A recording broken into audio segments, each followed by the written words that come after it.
7 বছর পর আবারও শুরু হয়েছে দেশের সবচেয়ে জনপ্রিয় রিয়েলিটি শো লাক্স সুপারস্টার। 2005 সালে লাক্স বাংলাদেশের উদ্যোগে শুরু হওয়া এই যুগান্তকারী প্ল্যাটফর্মটি 9টি সিজনে বহু তারকা তৈরি করে বদলে দিয়েছে দেশের মিডিয়া ইন্ডাস্ট্রির চেহারা। সেজন্য প্রায় 20 বছর পেরিয়েও বাংলাদেশের সবচেয়ে জনপ্রিয় ট্যালেন্ট গ্রুমিং প্ল্যাটফর্ম হিসেবে লাক্স সুপারস্টার আজও সবার কাছে পরিচিত।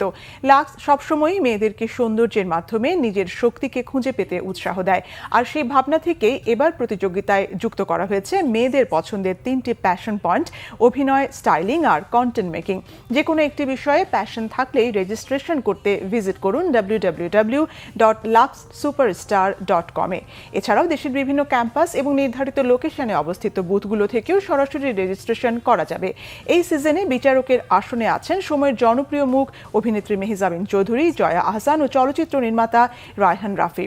অভিনয়, স্টাইলিং ও কন্টেন্ট মেকিং এর মাধ্যমে সুপারস্টার হয়ে ওঠার এই পুরো জার্নিতে অংশগ্রহণকারীদের সাথে থাকবেন এই তিনজন। লাক্স সুপারস্টার শুরু হওয়ার খবর প্রকাশ হতেই সোশ্যাল মিডিয়ায় ব্যাপক আলোড়ন সৃষ্টি হয়েছে। এরই মধ্যে কয়েক হাজার রেজিস্ট্রেশন জমা পড়েছে এবং এই কার্যক্রম চলবে 12 জুন পর্যন্ত। লাক্স সুপারস্টার সম্পর্কে যে কোনো তথ্য পেতে লাক্স বাংলাদেশের ফেসবুক পেজে ইনবক্স করার অনুরোধ করেছে সংশ্লিষ্টরা। স্টাইলিং কনফিডেন্স এনে করে তুলবে অনন্য, কন্টেন্ট মেকিং আনবে নতুন মাত্রা, পৌঁছে যাবে লাখো ফলোয়ারের কাছে। আর তুমি হবে next Lux superstar. Active styling আর কন্টেন্ট মেকিং এ প্যাশন থাকলে রেজিস্ট্রেশন করো এখনই।